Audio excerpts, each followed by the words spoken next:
my name is Alex Carrier. I'm a design engineer on the Fusion team here at Senco. And in today's video we're going to cover how to replace a motor on the Fusion Finish and Trim series. This is the same for all four models, the F15XP, the FLXP, the F18XP, and the F16XP. As you can see here, we already have the housing half removed and a magazine removed.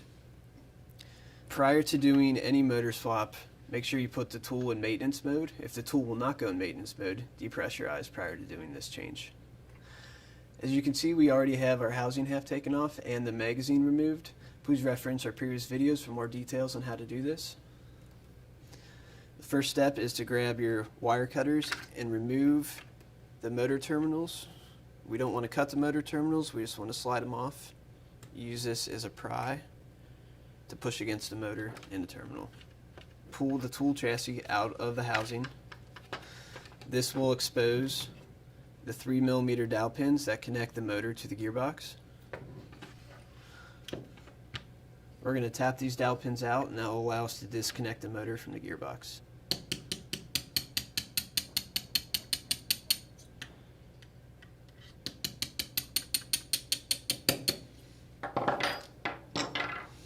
You can then use a pair of needle nose pliers and pull these out completely. Prior to removing the motor, make sure the tool is turned on its back. That way the gearbox components don't fall out when you remove the old motor. As you can see, this plate came out with the motor. This is supposed to stay with the gearbox, so just place that back on top of the planetary gears. Let's set the faulty motor aside.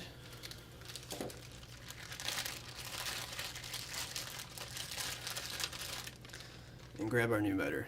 So with our new motor, you simply slide it into the gearbox. You may need to twist it to ensure that the pinion gear meshes with the planetary gears.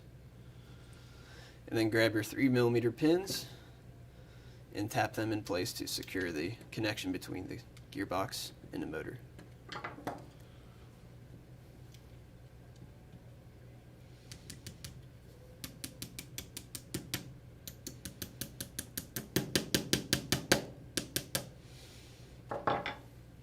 The next step is to place the tool back in the housing, and then we'll reconnect the motor wires.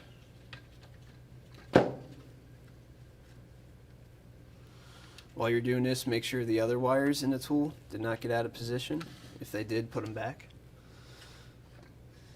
Now when we're connecting the motor wires, you need to ensure that the red wire goes on the motor terminal with the red dot.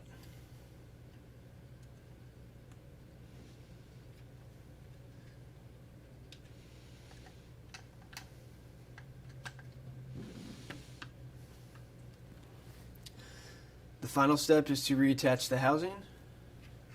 For more details on this, please refer to our previous video on how to disassemble and reassemble the housing.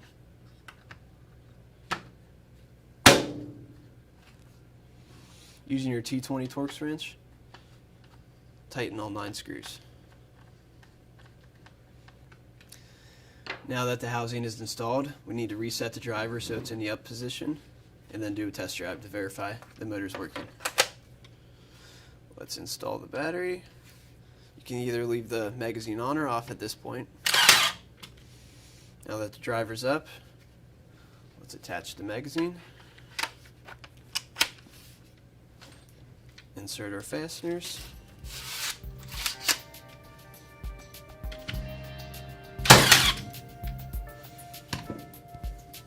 The tool is now functional. In this video, we discussed how to replace the motor on the Fusion Finish and Trim series. Please be sure to check out our other videos, and thank you for watching.